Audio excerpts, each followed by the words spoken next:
a city of fragrance and romance. It is a sun-baked tapestry of sights and sounds, of strange, haunting music, of laughter and leaders of men. It is the pulsating heart of a new nation. It is magic. It is mystery. It is Liverpool. And I'm speaking now to Liverpool's oldest citizen. We're very lucky to have him with us tonight. Good evening. See what I mean? How long have you lived in Liverpool? Oh, yes, I know Liverpool. I ought to. I've lived there all my life. Oh, how long's that? 94 years. You've lived there for 94 years? Have I? Well, yes, you just said so. Oh, I wouldn't know about that. I'm 94, you know. You forget things like that. Where am I? Of course, I've got a lot of memories. What about? Oh, I've forgotten. I do remember the post office catching fire as if it were yesterday. That was yesterday. Oh, well, mind you, I saw William Pitt riding through the streets after Waterloo. Good heavens, you can't have been alive then. Oh, yes, I was. It's all coming back to me now. I was fighting for the Roundheads. That's when I waved. That's when I waved to the Pilgrim Fathers. My mother was a Pilgrim Father.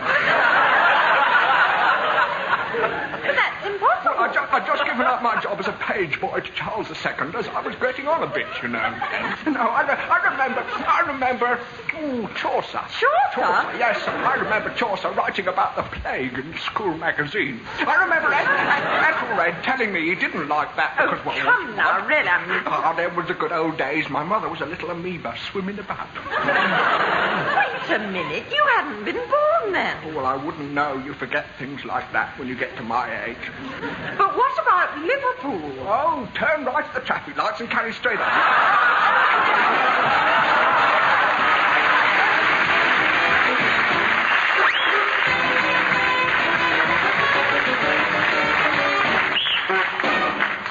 Once again, the Angus Prune tune brings to the microphone Tim Brooke Taylor, John Cleese, Graham Garden, David Hatch, Joe Kendall and Bill Oddie. With a show designed to make the old folk remember the good old days and make the young wish they'd never been born.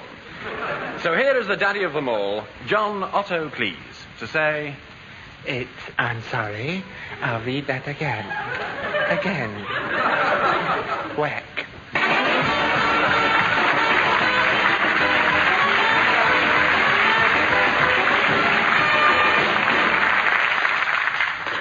Liverpool.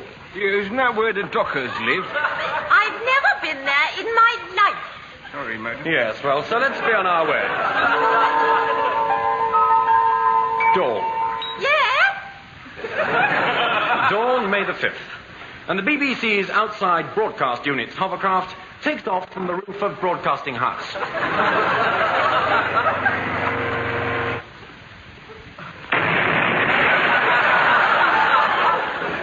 30 minutes later, our helicopter is on its way. Beneath us, we can see the patchwork quilt of Humphrey Berkeley's bed.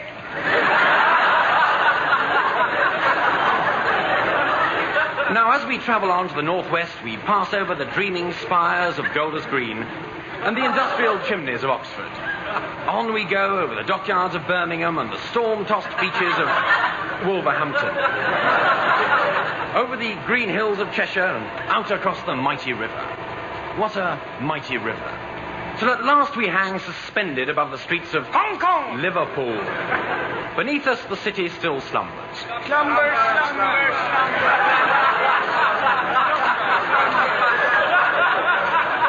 But as we bring our helicopter down to land in the main square, the inhabitants begin to stir. Shut that bloody engine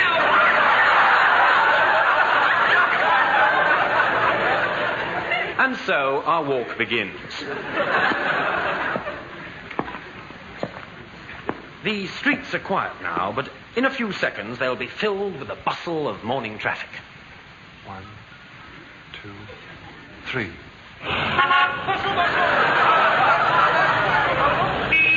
Many of us must wonder how Liverpool got its name. Yes, well, I can tell you that, of course. It's very interesting. Many years ago, Liverpool, in Birmingham, the Shrimping family of Bingley's ancestry became British royal houses in the time of Charles I. Now, they decided to leave Harry's land small breeding forest known as Arbor or Aber, and since Bingley's for hamster is Dean, the aristocrats changed its name to Chipping Norton. But the locals early in the 18th century, or late in the 19th century, changed it again, this time to Laver, meaning catty, Paul, meaning head, a spiritual reference to unfashionable London wigs. Hence Laver Paul. Over the years, it became corrupted, and of course still is. By 1920, the name Laver Paul had been changed slightly to look like it's Belfast. This terms continue mispronounced as Ball Feast, Belfast, so on, that sort of thing, and eventually Liverpool.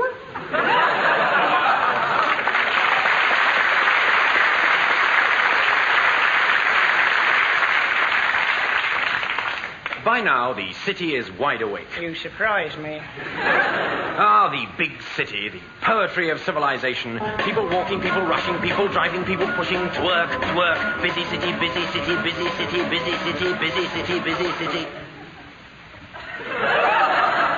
What was that? Well, that was me going, busy city, busy city, busy city. It's the poetry of industry. People, houses, docklands, life.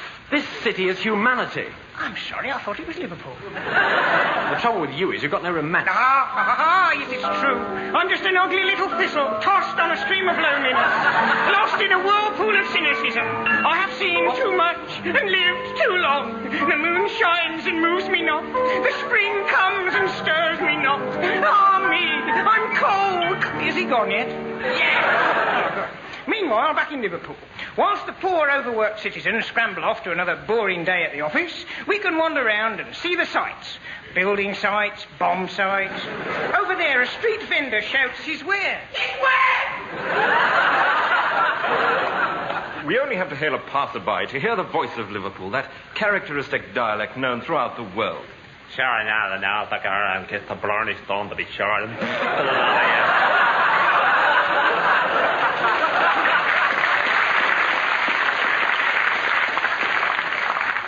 Yes, Liverpudlians are a most colourful lot. And there is, of course, a large floating population. 2 or 3 are fished out of the river every morning. Well, now. For the real down-to-earth facts about Liverpool, there's only one place to go. The Tourist Bureau. Liverpool has a great problem with tourists. It hasn't got any. We found the tourist office down a dark alley in the heart of the notorious Dockland area. Brushing away the cobwebs, we pushed a junior researcher through the door. Hello? Is anybody in? Halt! Who goes there? Excuse me. Don't move another step or I shoot. I'm looking for the Tourist Bureau. My likely story. We haven't had a tourist in here for 3 years, and the last one got away with a petty cash. I'm unarmed. In this area, you must be mad. I am a tourist, honestly. Well, look at me. Well, I'm not taking any chances. Throw down your bucket and spade, keep your hands on your head, and stand in that corner. Now, what do you want, stranger? I'm looking for somewhere to stay. Well, try Blackpool. No, here. Well, you'll probably get in along the front. That's the line between Liverpool and Everton. You should find an empty room there. The houses have been evacuated. Now. Well, can't you tell me what I can see in Liverpool? I don't know what anybody sees in Liverpool. How do you attract people? I look sexy in front of my eyebrows.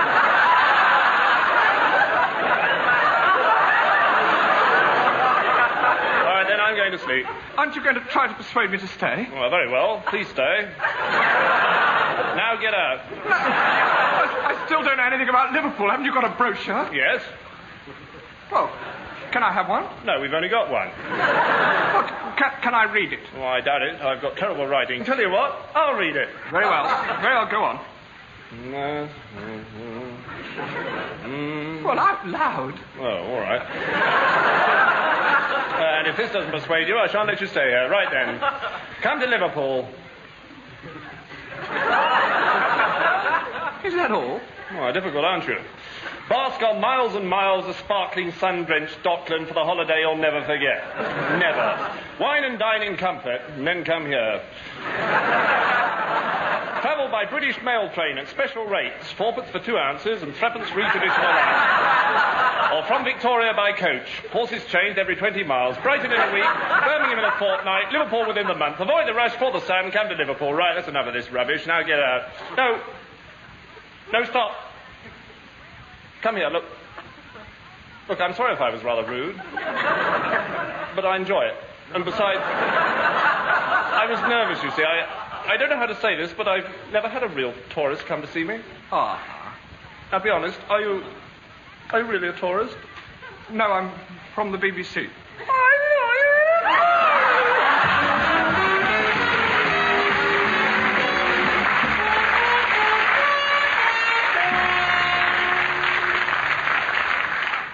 Well, be that as it may, off we went in search of the thing that Liverpool is most famous for.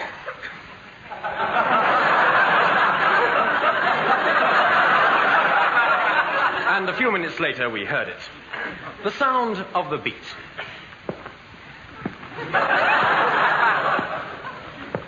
Hello, hello, hello. I'd like you to come along with me, sir, if you don't mind. Why? Well, you've got such lovely eyes. Half an hour later, I found myself in the Liverpool dock. They tried me and quite enjoyed it.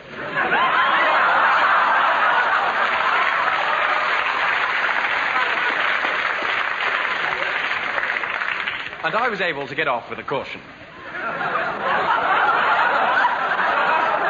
Want a good time, dearie? She took me down to the river just in time to catch sight of the Liverpool ferry. I'm a little ferry queen.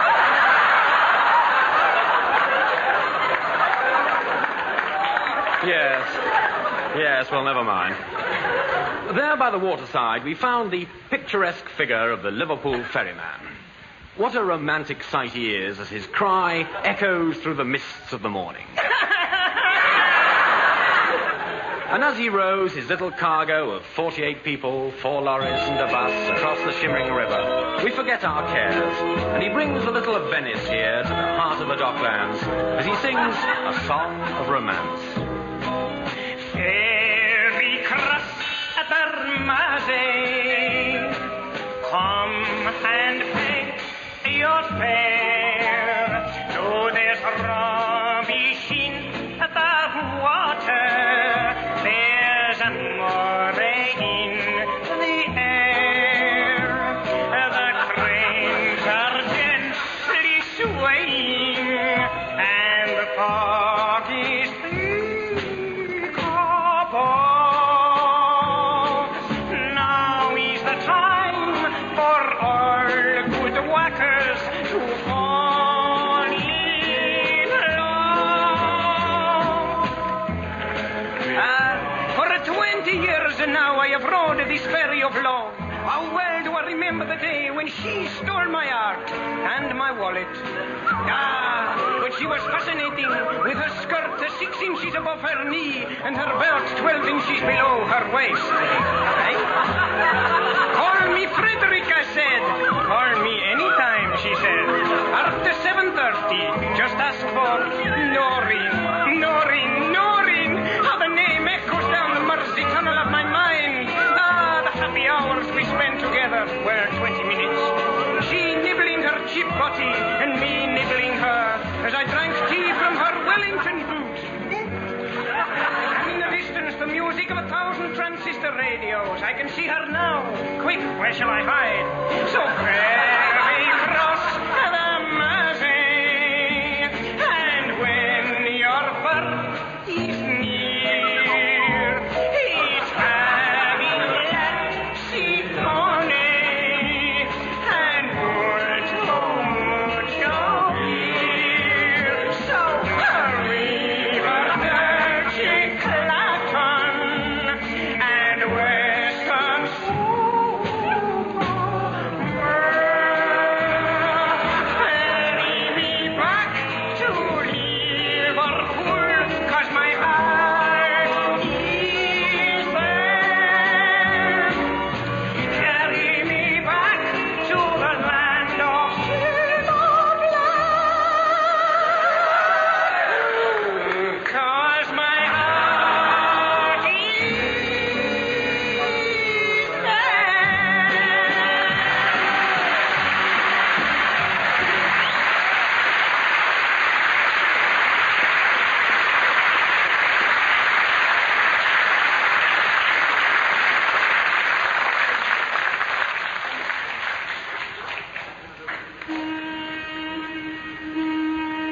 Well, here we are in the Docklands.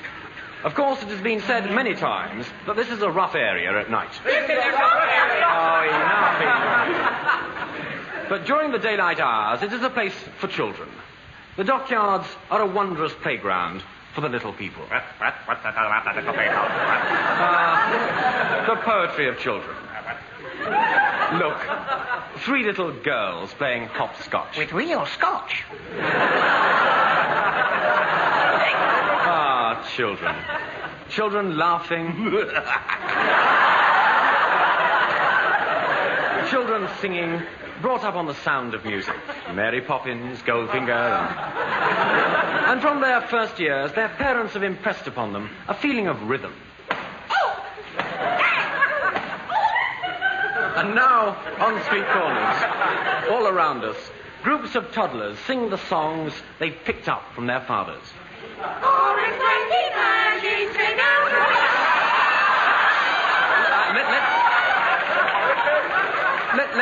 Let's hide now and listen to the silvery tones of innocent voices. 1 and 1 and 2 is 2 and remembering distance to you. Filling the air with song.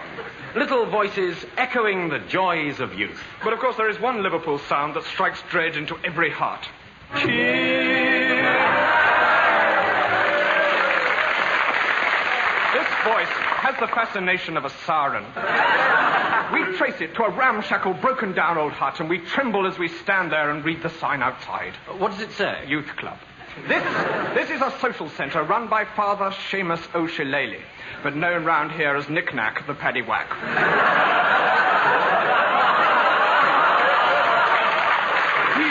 He's a man devoted to the cause of taking violence off the streets and bringing it into the youth club. Inside, the members are busy rehearsing an evening of traditional Liverpool folk music. She loves you, yeah. That's a lovely old song, lovely old hit. Father, are you free? Well, I'm pretty broad-minded. Top of the afternoon to you.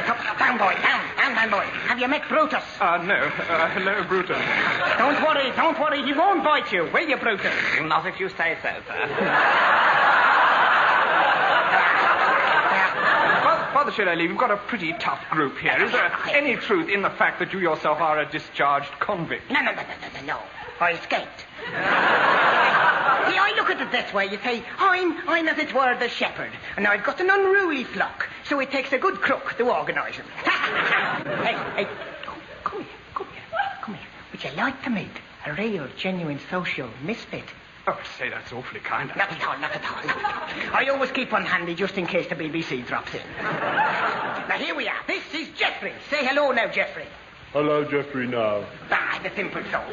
Tell the man your story. Well, I've never had an happy life. Oh, what a shame. My mother worked in a circus as an elephant girl. I was born in a trunk. Now, a trunk. Oh, yeah. When I was 14, I found myself in an embarrassing position. Now, I'll always walk with a lisp. Walk with a limp? Now, That's all right, the he got office one girls right. go after me because they think I'm easy to... Well, you know. And you're not. Yes, and I am. You darling boy. Oh, you may laugh. Go on now.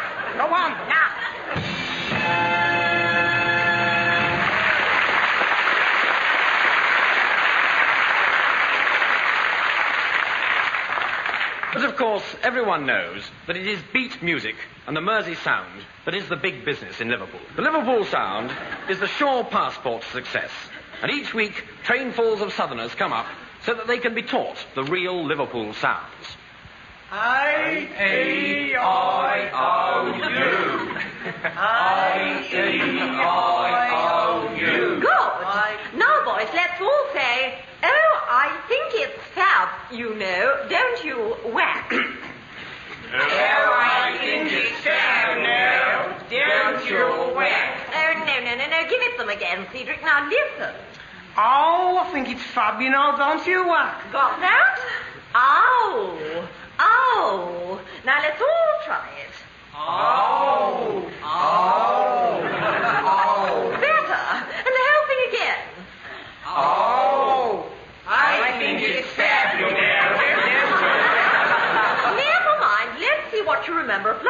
lesson. Humorous rejoinders for pop musicians when questioned by the press. Now, Andrew. Yes, miss? What would you say if I said to you, I hear your latest record is selling like hot cakes? Golly, that's absolutely super. No. Tell him, Cedric, your record's selling like hot cakes. That's right, folks. Now available at all good bakeries. Now, here's your homework for today. Cedric is going to tell you a genuine Liverpool joke. Listen carefully. Well, you know, there was this terrier fellow with a grotchin and groove and his bread and that, and there was a whacker with bung of the brass saddle in, so he says, why do you not cut him right off? So he says, you know, she's going to kill you, you know. He says, what? She says, what? Well, he's ticket and stood right ways on the mug's brass with brass saddle in bad, you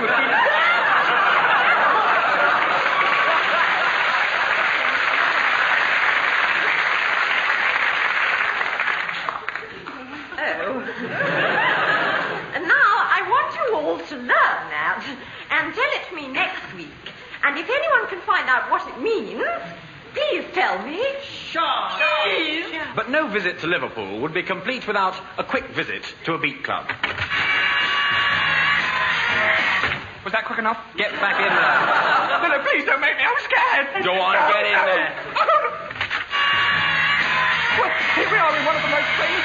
Be quiet, please. One of the... Please, I'm sorry. No, I can't. This is the best of things. Let me out. Oh, well, thank goodness. We've managed to find a quiet little place here.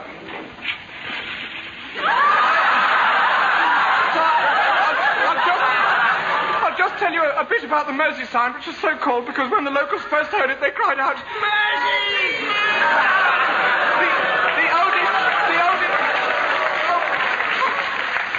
The oldest clubs are the Cave, the Pothole, and the Beat Oven. And this is the Pothole's 4th year, and the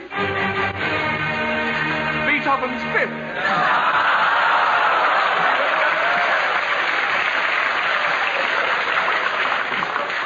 So now, let's get back and join the dancing.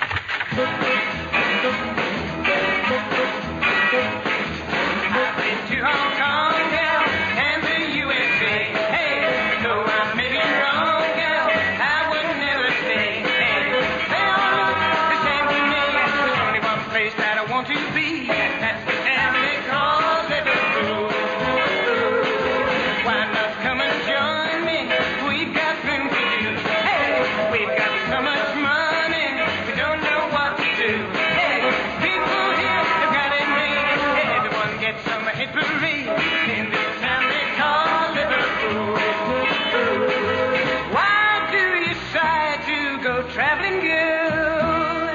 I stay in Liverpool and see the world.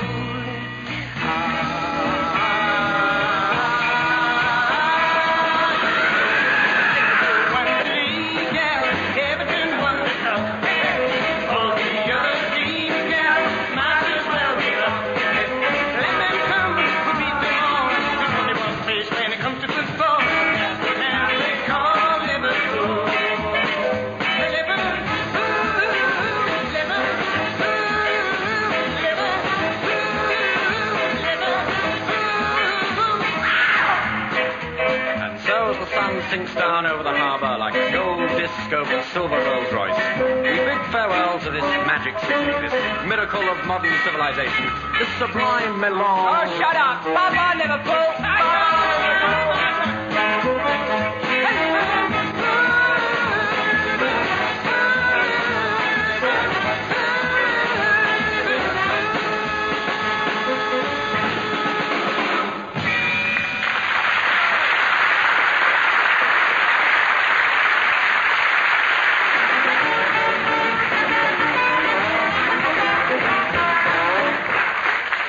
Angus Prune tune brings to an end another edition of I'm Sorry, I'll Read That Again.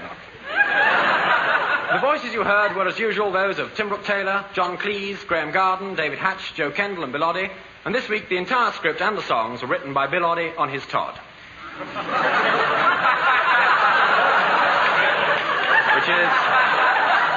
Which is a very uncomfortable place to write a script. Well, that was only put in as a gag, because assisting Bill Oddie with the writing was Eric Idle.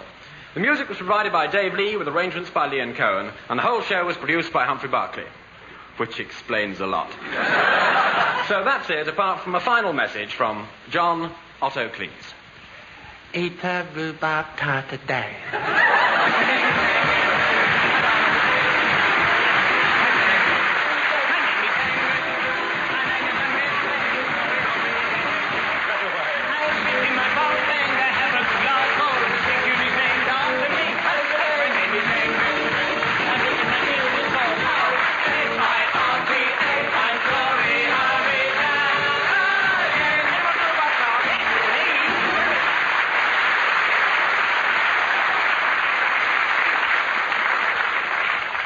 This program was made possible with funds provided by the Corporation for Public Broadcasting. This is NPR, National Public Radio.